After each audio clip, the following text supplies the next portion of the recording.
This is the first ACER webinar on transparency. The first speaker is Dennis Hesseling, head of the ACER gas department.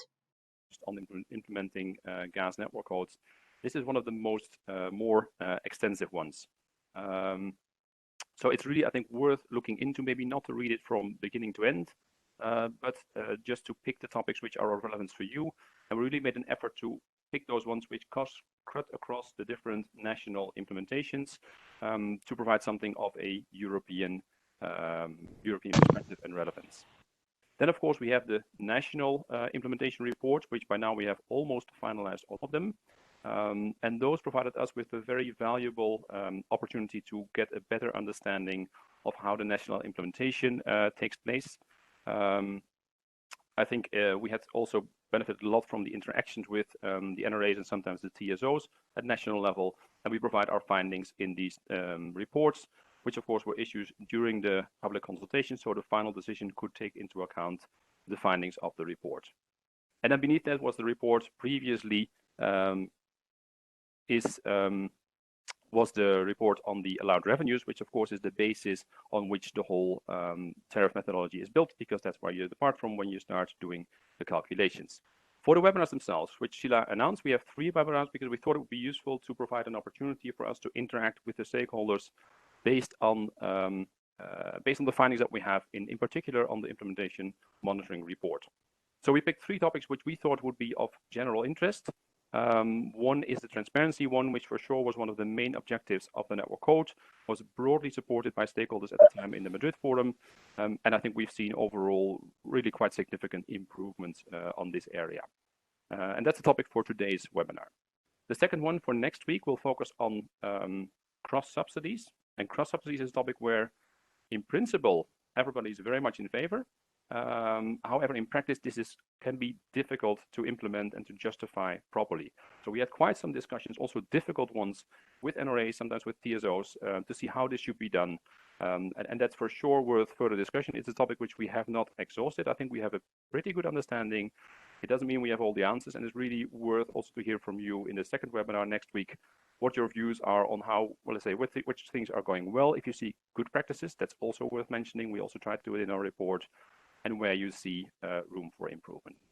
And then finally, on the third webinar, so in 2 weeks' time from now, we will focus on tariffs in the context of the Green Deal of decarbonization, which at the time when the network code was developed was actually a topic which was hardly discussed. And so we have a network code which we think is quite effective when it comes to, let's say, economic efficiency. It's not perfect, but it's pretty good, I think. However, it was not designed with the Green Deal in mind. And so the question, we ran into a few of those topics when we, for instance, looked into national measures, how to stimulate the injection of biomethane, will play a role in power to gas. There are a few, let's say, new topics that were actually not discussed when the network code was developed. And that will be the topic of the third webinar in 2 weeks from now. I think that's it from my side to provide a bit of background. I hope most people could hear most of what I was saying, and I'll hand back to Csilla as the chair of this webinar. So maybe for those who did not hear, we will run 3 webinars during this month, one this week, one next week, and one the week after. And I think the most important part of this, like how we organize these webinars, and today we are going to talk about transparency. Second webinar will be about cross subsidies, which is a little bit a controversial issue, but it's definitely worth a good discussion. And then the third webinar is a kind of a future-looking issue where we would welcome like more angles, because that will be about energy transition. And we know very well that tariff network code did not handle questions like the energy transition. With that, we can move on to the next slide. And the next slide is about the agenda today. So what we plan to do, we organize the webinar in 2 parts. The first part will be about 3 presentations about the technical issues and experiences that we faced when we were implementing the transparency part of the tariff network code. And the second part will be a Q&A session between the audience and the speakers. The first speaker of ours will be Francois Leveille, who will be presenting the transparency findings. So who will be presenting the transparency findings. We have 3 guest speakers. We have from Eurogas, Guiseppina Squicciarini, and we have 2 guest speakers from ENTSOG, Maria Gerova and Niels Krap. And all of these experts know very well the tariff issues. They will sort of bring in some, maybe some controversial issues as well regarding transparency, but also the great achievements that we had in terms of transparency while implementing the network code. The second part is a bit tricky. That will be the Q&A session between the audience and the speakers. So what we will try to do, we will try to pick up your questions through the chat box. We'll group them if we have many, and then we will sort of invite certain speakers or one speaker, depending on the topic, to respond to those questions. We may need to skim these questions. So if you have any issues later on or questions that you would like to share with us, please then contact us. Otherwise, we have a vast material on tariffs, and I would invite you, as Dennis also suggested, to skim through those materials because many, many answers will be found in those ones. So now I'm giving the floor to Francois Leveille. And Francois, the floor is yours. Hello, thanks a lot. So I will try to go as quickly as possible in order to let sufficient room for Eurogas and ENTSOG to present their slides. So in few words, I will turn on my camera. In few words, transparency was one of the main concerns expressed by the stakeholders during the elaboration of the tariff network code, and so it is one of the main objectives of this network code. And with transparency, what we were trying to improve was the predictability of the future tariff on the first hand. On the second hand, to improve the justification of those tariffs, both in terms of underlying costs, so the allowed revenue or the target revenue of the TSOs, how they are justified, and to better justify as well the allocation of those costs across the transmission system. So to meet those objectives, the NCTAR has raised new transparency requirements. The first aspect is to standardization of the processes, both in terms of public consultation and the decision making that is done nationally are now submitted to standardized deadlines and standardized, let's say, standards. So that's an improvement because any European stakeholders know in each country how it works. Then you have a common set of criteria to justify your own reference price methodology. You have, for instance, cost allocation assessments. You have the comparison with the capacity weighted distance methodology. You have the discounts. And even more, I would say, you have a common terminology that allow to improve the shared understanding of those transmission tariffs across Europe. And of course, last but not the least, you have mandatory data that have to be published everywhere. So you have an exhaustive and quite long list of data to be published that are described in the tariff network code. So you have two documents: the consultation document where you have data to publish, and you have the tariff decision as well. We can move to the next slide. So overall, the agency considers that the outcome is really satisfactory. First, because most of the requirements of the network code were fulfilled in most places across Europe. So there are few exceptions and few elements sometimes that were missing, but overall, really most of the requirements were fulfilled. And it really, from our perspective, it really improved the level of contribution, the level of involvement of the market stakeholders during those tariff works and tariff discussion between TSOs and ERES. and yes, so that's a great improvement. We can move to the next slide. Yeah, nonetheless, we do think that there are still rooms for improvements with transparency. In particular, we have noticed that sometimes the policy and regulatory objectives are not always clearly expressed, and as well the description, the technical physical description of the network is not always sufficiently provided, sufficiently detailed, and those missing elements sometimes do not allow to assess properly the trade-offs that is done nationally between cost reflectivity and transparency. So I would give, for instance, positive examples of policy objectives. So, for instance, we saw in Croatia the importance of territorial development that was justifying a postage stamp. So it makes sense to have, I mean, you can understand the underlying objective behind this choice of RPM when it is clearly expressed in the consultation document. We saw more recently in Great Britain that the forecast of decreasing gas consumption was justifying a postage stamp as well, because there is no need of additional big investments in the future in this system. So the need of locational economic signal is not as obvious as it was previously with the previous reference price methodology. So those kind of justifications are always welcome to understand the rationale of an RPM.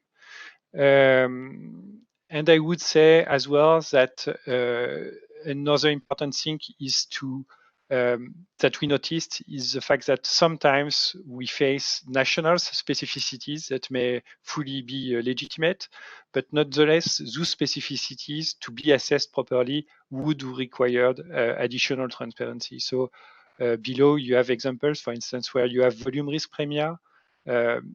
You need additional elements that are not always specified directly in the tariff network code to understand what is exactly the risk, what are the assets at risk. The same thing for inter-TSO compensations when you have market zones mergers, which are a good thing in terms of market to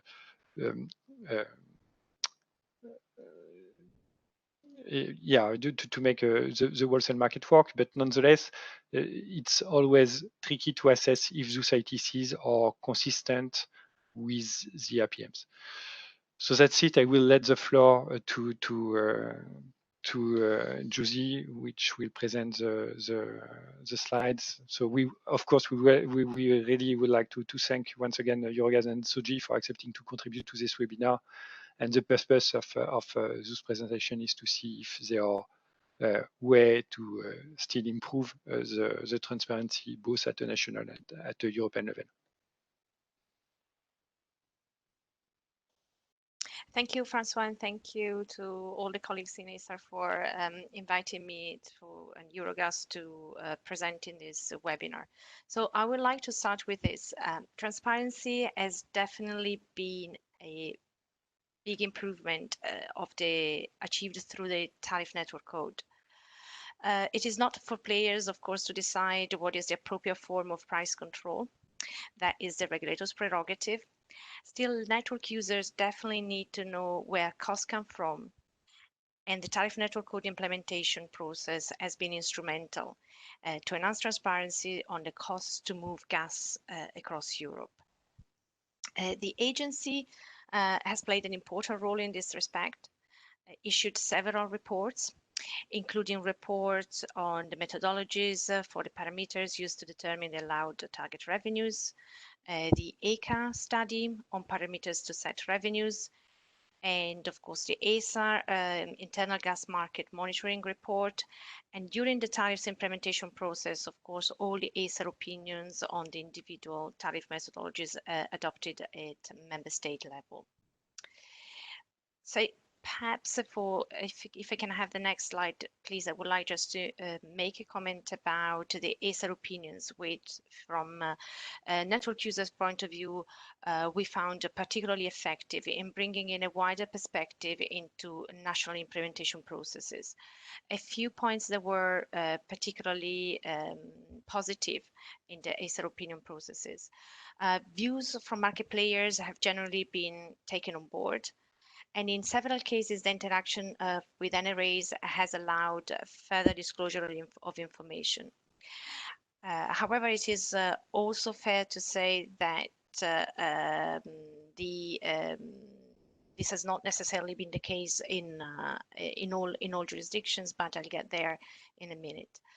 Still on the positive side, the role of ACER in the process has facilitated the participation in national consultations of a wider range of stakeholders, and we saw neighboring associations or stakeholders that would not necessarily usually participate to that specific national tariff methodology setting process, contributing to the discussion and bringing in a greater diversity of views.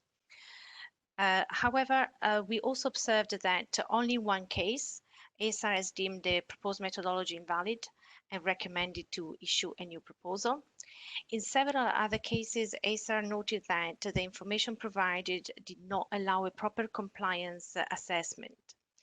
But not in all cases this led to a further clarification on the side of NRAs. In some cases, it was not really clear how the ACER recommendation or the ACER opinions were dealt with in taking the final decision.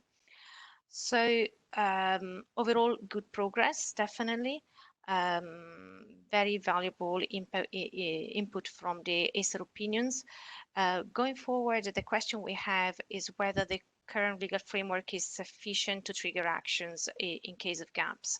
Obviously, ACER acted within the remit, but as I said, what we noted is that the recommendations were not always addressed in a transparent way. Perhaps the next slide. Thank you. So the TAR network code process has been an incredible information discovery exercise for all network users, and I'm sure not only for network users. And it was also a highly participated process. It also provided the first ever opportunity to compare regimes in different countries and identify best practices while paving the way for progressive harmonization. Like in all first processes, there are some learnings, and this slide is about putting together some of the learnings that we have collected from views of Eurogas members. But before I perhaps pointed to some topics and some examples, I would like to clarify that the references that you will find in this slide to specific countries are not definitely meant to be as some kind of assessment of the whole TAR implementation process in that country. They really are with reference to the specific transparency point that is mentioned in the slide. So starting with the consultation timing and general process. The tariff network code generally improved the process and the level of involvement of network users. There is no doubt about that. And there are some examples of very robust and timely consultation process in which TSOs provided adequate information and stakeholders had plenty of opportunities to engage, and feedback was taken into account. The Dutch example is a case in point. In some other cases, processes were less smooth, sometimes because the time given for stakeholders to comment was compressed, and therefore it was difficult for stakeholders to really input with a proper view. In other cases, the round of consultations were more than one. They were repeated several times, and there was material differences between the initial proposals, for example, with respect to indicative tariffs or start date of the regulatory period. And then the following round of the consultation maybe had quite a different perspective on the same issues, which left stakeholders in some cases unclear on how the final outcome was reached. And this was the case, for example, in Austria, or for example, what happened in the GB case is that the extended consultations and the differences in the proposal across the several months that the process lasted left network users a bit quite uncertain about what would happen and what tariffs would emerge out of the long process. On data and information quality, again, for sure, the tariff network code helped a lot also in this case, generally improving the quality of information. And there are also in this case some quite positive examples. For example, there was quite a good level of information on allowed revenues in France, in Italy, in the Netherlands. But perhaps the data and quality of information with respect, for example, the modeling, perhaps that's the area where the first consultation, the first round, saw some difficulties in some cases, and an area where there is scope for improvement going forward. It is fair to say that the tariff network code sets the bar quite high for the quantitative modeling. Requiring the model to be such that network users can reproduce the calculation of reference prices and accurately forecast them. It is also fair to say that this requirement was not always met, and in some jurisdictions it was quite difficult to do any kind of replication of the calculations. I won't go necessarily one by one through the long list, but perhaps just to say that in other cases, the assumptions were not particularly clear or backed by analysis. In others, there were still some difficulties in accessing detailed data on the TSO's allowed revenues, or there was some restricted access to consultations. Not all parties were allowed to participate. On risk premiums, I would like to say that it's fair to recognize that risk premiums in general pose a challenge to the compliance of Article 13 of the gas regulation, in that if they are not properly justified, they may lead to lack of cost reflectivity and temporal cross subsidies between present and future network users. But sticking to the transparency point, the risk premiums were not necessarily a common features across all the jurisdictions, but where they have been adopted, the level of information and the level of transparency was generally quite low, and the justification provided was not necessarily detailed enough to understand how the risk premium was determined. Perhaps finishing off with a positive, another positive note, because there are many from the tariff implementation code processes.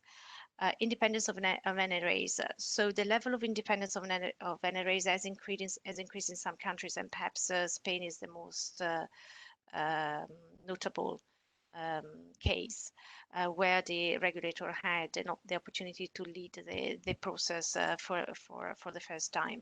Obviously, when there is such a change in terms of responsibilities, there are still elements that needs to be fine-tuned in terms of the relationship between the regulators and the government, and those sometimes were visible in the tariff implementation process.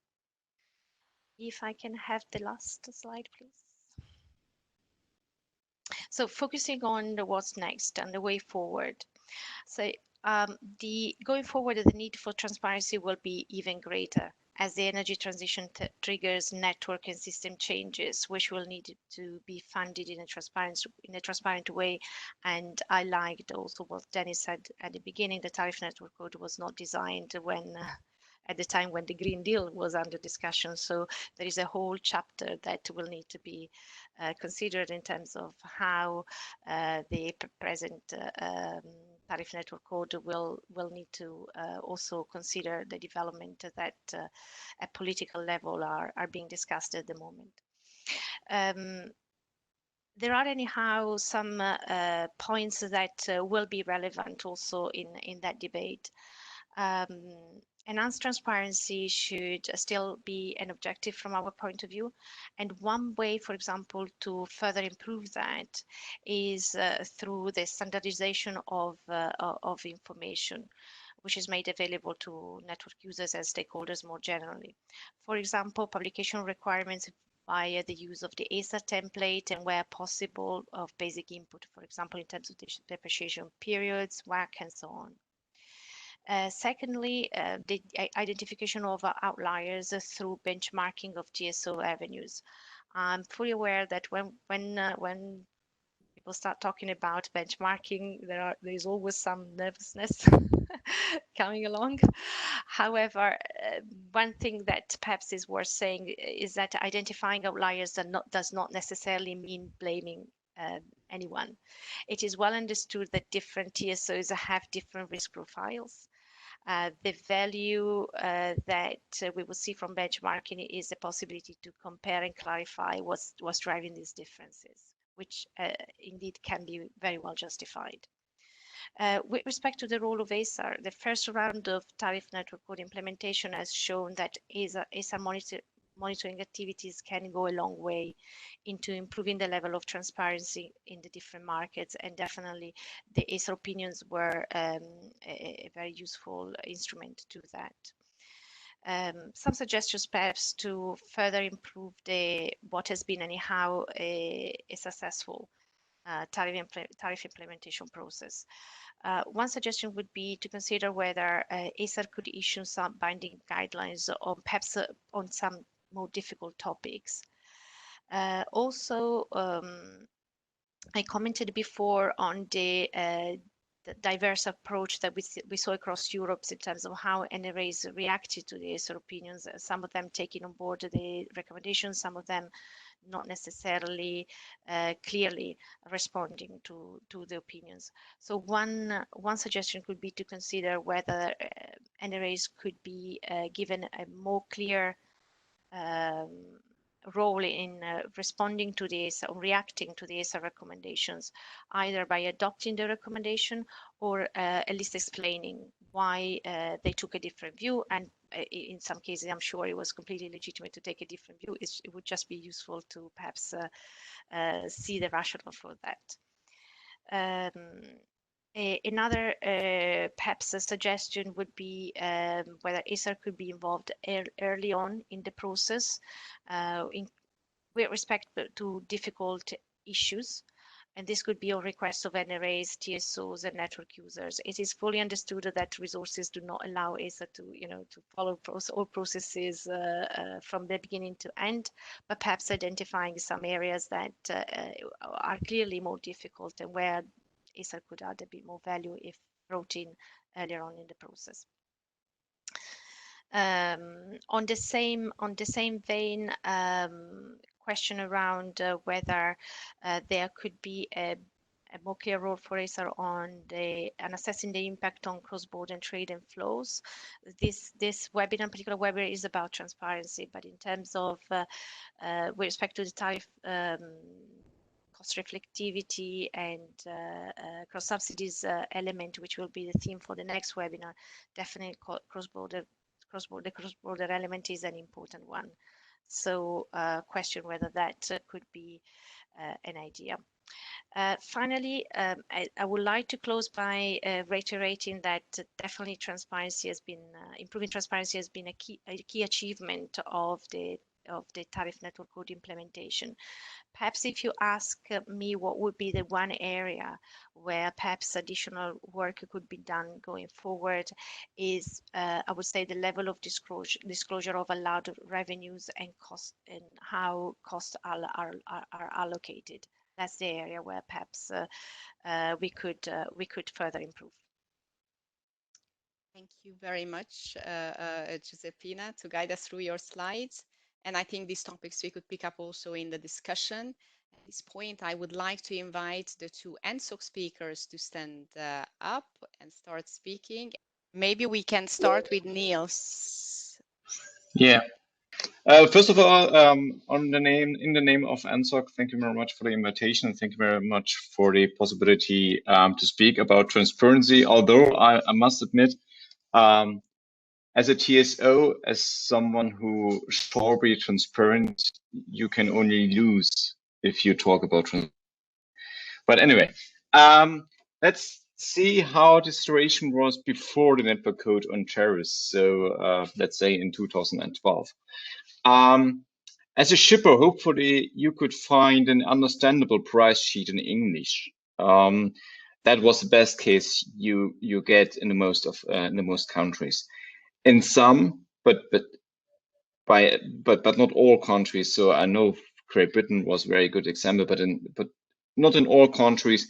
The tariff methodology had been consulted, and if so, but then only in national language. And the tariffs were generally published at transparency platform, at least for the IP. So just transparency was not that good. And therefore, the Eurogas intervention at the stakeholder joint working sessions in 2014 was the following: it is still difficult to trust data and or to understand what is happening at the system level. So that's why we worked on the network code on tariffs. And to be honest, of course, before that, the Commission invited ACER to work on the framework guidelines on tariffs, and already the framework guidelines stated, and please go to the next slide, stated that the network code on tariffs shall develop a standardized format for publishing the information specified above. So e.g. by integrating it into the EU-wide ENTSOG transparency platform. And yeah, so we made it possible, so to say. So we included, of course, in the network code on tariffs, many consultation and transparency obligations. So just to name it, we have Article 26 with the consultation obligation of the reference price methodology. We have Article 28 about the periodic consultation of discounts, multipliers, and seasonal factors. So a lot of consultation obligations which make it possible to talk about the methodologies and to criticize the methodologies as such. And for the whole chapter on the publication requirements in a standardized table, so Article 29, Article 30 of the network code especially. And of course, you mentioned it already from ACER's side. We have Article 34 with the ACER report on methodologies to determine allowed or target revenues. And furthermore, Article 36 with the ACER and ENTSOG monitoring reports and the ACER report on the reference price methodologies. So I would say from a TSO's perspective, we did really a lot. So it was a huge effort from TSO's side. It was a huge effort from ENTSOG side, and hopefully Maria will tell you something more about the transparency platform, how that process evolved, just to improve the information you get from there. And even more, the ACER reports give a really good overview on the methodologies for the revenue calculation as well as for the reference price methodology. So that's been really good. And last but not least, the ENTSOG monitoring reports give a good overview on the implementation. So the implementation monitoring report as well as the effects of the network code on tariffs. So a big effort which also costs a little bit just time, in some cases also money. On TSO side, that I know for sure because I had to deal with that. But also I can imagine on NIA side, especially consultation in Germany is really not that easy, I can tell you. So big respect to my colleagues in Bonn. And also on ENTSOG and ACER side, so also to write these monitoring reports, especially to write the reports about a methodology, so to think every time in each methodology and then to criticize that, although we don't like to be criticized, but anyway, yeah, that really needs a big effort. So the question is, on one side, we have the costs. What are on the other sides? Are there any benefits? Of course, we have the standardized table where we just publish some numbers and explain the methodologies for the people who didn't participate in the consultation of the reference price methodology. We have the simplified model, and it's I'm really glad to hear that at least the German simplified model is not criticized by Eurogas. Yeah, of course, we have the participation, the possibility to participate in the consultation of the reference price methodology, which was heavily used in Germany, and that not only from Niels, German I think stakeholders. Yeah, can you hear me? So I will come to an end. Yes. Okay. Which was not only used from German participants, but also from participants from neighboring countries. For some reasons, yeah, I don't want to explain it here. But the question then is, and that's just an open question, and I don't know whether we can, or we have the opportunity to discuss it or not.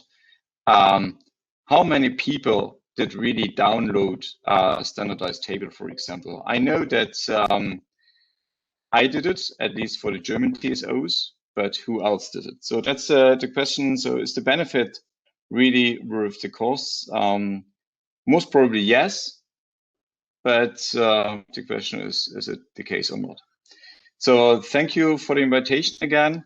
I'm happy to hear some questions afterwards and just to react on that. Okay, so this is the Q&A session. So I think we will leave this slide on top, and then you could come in with the questions. I'm inviting everybody to ask questions about the presentations or about their experiences, either in several countries or in one specific country. And if you want to practically point a certain speaker who should definitely respond to your question, then please also mention that in the chat box.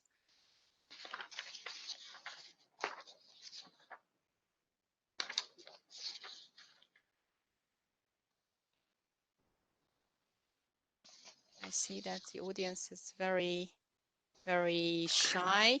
In that situation, then eventually I would pick up Niels's question as first question, and then I would maybe turn to Guiseppina.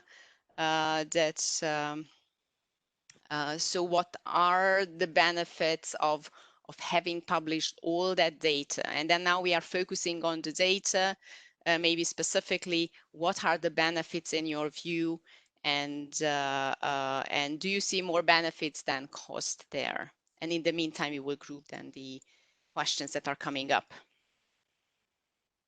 So yes, definitely we see more benefits than benefits that outweigh the costs. I think, as I mentioned before, having the possibility to really understand the assumptions, sharing the models, and have the possibility to really try and replicate the tariff methodology through the model was an excellent way for network users to really understand what we should expect, and the level of transparency and the predictability that the proper implementation of the tariff code can implement is definitely something that can benefit cross-border trading, cross-border flows, and therefore the integration of the market. So from a high-level policy objective point of view, I would say that is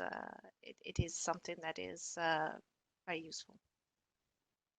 Okay, then we can move on with the next question, and that is a question to definitely to ENTSOG. There were complaints that the data could be misused if it's published, and that was a concern TSOs had at the time. How do you see that now? And was that proof right or wrong? Can you bring some examples? I can't bring any example, of course. It's just a question, or let's say it's this. Of course, we published the data. We published a sum of capacity bookings, for example. Whether this was of interest for some shippers to use the data and to just to make decisions from these data, I don't know, to be honest. And of course, they don't tell me whether this is then a usage or misusage. That's up to interpretation. But yeah, I think now as we implemented the transparency, it's okay. We can live with that. And it was yeah. As I said before, you can never win a fight on transparency as a TSO. Okay, then I'm moving on to the next question, and that is a question to us. And I would not mind if Dennis, if you want to come in, it's a little bit about the budget as well. So Eurogas was requested for more involvement from ACER. How would that be possible given our current budget constraint? Yeah, thank you, Csilla. That's a very good question from Pierre. And also, I like the suggestion that Jussi had on this topic. It's not an easy one to answer, because in an ideal world, if we were to get involved easier in difficult topics, we could actually avoid some of the late interventions that we have seen now. So in some cases, I would think that the overall early involvement would be beneficial and would actually save us probably, would be more efficient in terms of our resources. However, that may not always be the case. Some cases may be very difficult, very extensive. So it's difficult to provide a generic answer. I would be actually quite in favor of at least trying it. So if an NRA or a TSO or even a stakeholder sees an issue which I think could lead to an incompliance with the network code, and they warn us early, we could at least give it a try and see if we can be helpful in addressing it upfront before the NRA or a TSO has done a lot of work which may result in something which we think is incompliant with the network code. That would be, I think, helpful for all. If it works that way, I don't know. Maybe in some cases yes, in some cases no, but I think it's worth trying. Binding guidelines, I think we would first need to get some, well, the possibility to do so, because for the moment, if we issue guidelines, they will be non-binding, so that would lead to a different outcome. So I see some possibilities, but they're a bit limited, frankly. Thank you very much, Dennis. So the next question should go, I think both Eurogas and ENTSOG could give an insight on that. And then it's about bearing in mind that the under and over recovery has such a big impact on future tariff projections. Do you think a best practice guidelines requiring frequent publication during the year would be beneficial? And I would like to see what your views are.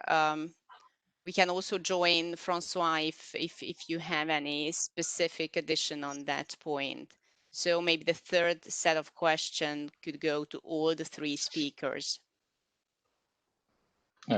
Probably I may start. Just my, as I recognize that, is just, or my view on that. During the year, you can't really say whether you have over or under recovery. So at least at Ontrus, we do it really carefully. We do a simulation over the year. We try really to forecast our over or under recovery. And of course, at the beginning of the year, we are on zero in the expectation. But then over the year, of course, there are some bookings more than expected, less bookings than expected, and so on and so on. So now we have August or end of August, and I have a clue what or how much over recovery could be, but still, you know, a room for I would say 10%, no, not 10%, but let's say 3, 4, 5% of the allowed revenues, even in the last 3 months, just depending on the weather, for example, how the storage will be used, and so on and so on. So that's really difficult. So, and I have some doubts that this information during the year can help the shippers. Lucy, what do you think?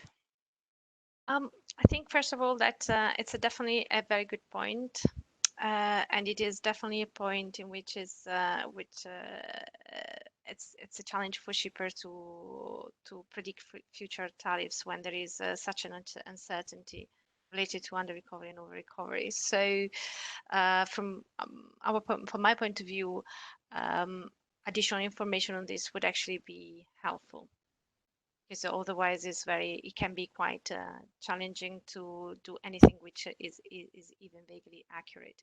And if it is difficult for the TSOs, can you imagine how difficult it is for a shipper to figure out?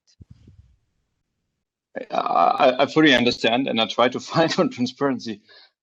Anyway, no, but just look, if you want to have a monthly report, a quarterly report on over and under recoveries, then one of the consequences of that is that you have to forecast monthly bookings or quarterly bookings. So not only forecast an annual average, but also to forecast monthly averages, because the bookings, at least if you had storages, the bookings in January are different to the bookings in June.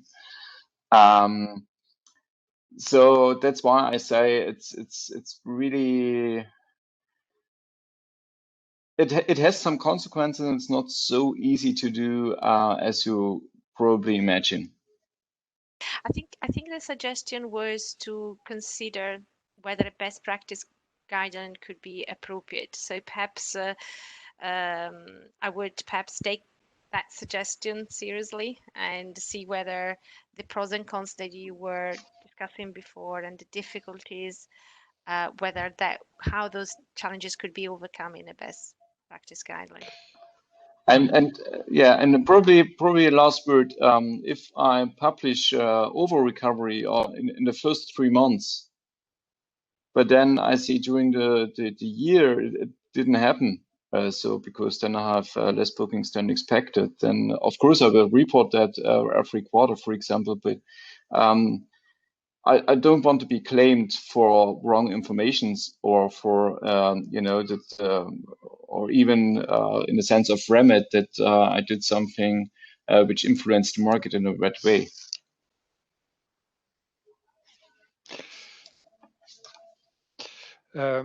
Francois speaking. I think that there are 2 angles to this issue of revenue recovery. To me, there is an issue of predictability of the tariffs, and to me, predictability is important before the capacity booking. So to me, the publication should be somehow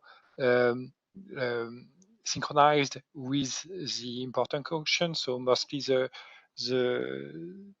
I mean, when the tariffs are supposed to be stable for 1 year, so what would be important would be to give to the market stakeholders visibility before the sufficiently in advance in comparison with the yearly auction, in order to allow them to have a relevant booking strategy for all the auctions following this yearly auction, so the quarterly, monthly, etc. And so this is the first angle, the predictability. And the second angle, to me, is the fact that we should avoid snowball effects. And indeed, we saw in the past that due to bookings variations, to flow instability, for instance, where LNG is important, we may have important variations of revenue. So to me, the way to mitigate the snowball effect is not the same as the way to mitigate the predictability issue. The way to mitigate the snowball effect may be to cap the revenue recovery mechanisms and to force the TSO to give back the over revenue or to increase the tariff if there is an under revenue during the next year, and to not keep this money year after year in an account that is never that cannot be never cancelled. So I would say that's a super important discussion indeed, but I would say that we would have to somehow take into account those two angles, which may sometimes be a little bit may bring different ideas on the table. I will take, although we are by the time, I will still take two questions. A little bit, I would simplify them. One comes from Jakob von Andre, and then he says, if the RPM set by an NRA is not sufficiently transparent, is it therefore contrary to the NCTAR? And I'm taking with that an old question, maybe in a new sort of code. Do we agree that the postage stamp tariff is the most transparent tariff methodology? And I would like to have at least ACER and Eurogas coming on both questions, but I'm also encouraging you, Niels, if you see any of these two questions interesting for you, would you just come in and comment in? So the first one is, if the RPM set by the NRA is not sufficiently transparent, is it therefore contrary to the NCTAR? And then do we believe that the postage stamp tariff is the most transparent tariff methodology? I think the first come, first served in terms of answering the two questions.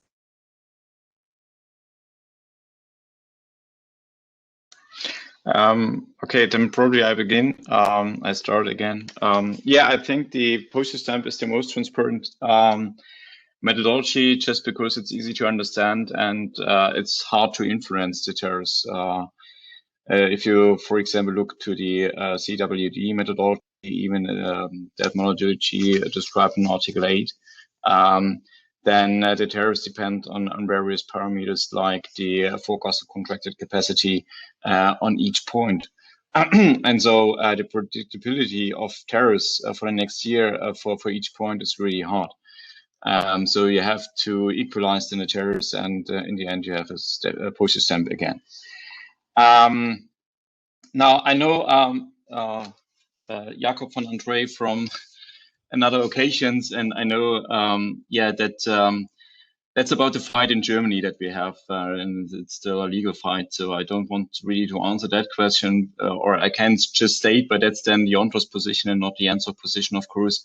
That of course it does not mean that if ACER say it's not transparent enough, that the methodology as such is wrong. All right. Juicy, maybe would you like to come in? Yes, so on the second one, is the postage stamp the most transparent? Probably yes, because it's the most easy to understand and to explain. That doesn't mean that that doesn't mean that it is necessarily the most appropriate one in all circumstances, because as I think also Francois said at the beginning in his presentation, there is in some cases there is some trade-off between proper cost allocation and transparency. So it's about balancing the different objectives, and in any case, if a more complex methodology is justified and it is therefore chosen, making sure that there is sufficient information on and sufficient transparency so that people can understand the more complex methodology. But I would not necessarily say that postage stamp is the best one by default, just because it's easier and therefore potentially more transparent. Thank you very much. Then, yeah, next one. On the second point, I'm also aware that there is a big debate ongoing on that one. So the only comment that I would like to make is that it's again similar to the one I've just made, that it's about making sure that the different objectives are taken into account and are balanced in this specific circumstance. Francois, you can then react to what has been said before I'm closing. Yes. Yeah, I have a few things to say because I agree with the previous speakers. Indeed, from tariff predictability perspective, the postage stamp is the most transparent methodology. Nonetheless, it is not the most cost-reflective one. So what is important is to have sufficient transparency to be able to assess the choice of the postage stamp methodology in comparison with the other objectives of the tariff network code. Thank you very much. At this point, I would like to thank you all for participating. I would, in particular, would like to thank our guest speakers for being so kind and joining us for this event. And I would like that you check out the registration for our next webinar, which will be about cross-subsidies and cost reflectivity, which is definitely a topic that can create a more sort of interesting discussions. There are more controversies how you would balance and how you would implement the tariff network code. So I would very much invite you to join us next week for that discussion as well. Thank you very much and have a great afternoon. Goodbye. I'm closing the session. Sorry, Maria, for Maria, that's definitely we are sorry that you could not join the WebEx for those technical reasons that you had, and thank you for making yourself available for this discussion nonetheless. Thank you very much and have a great afternoon.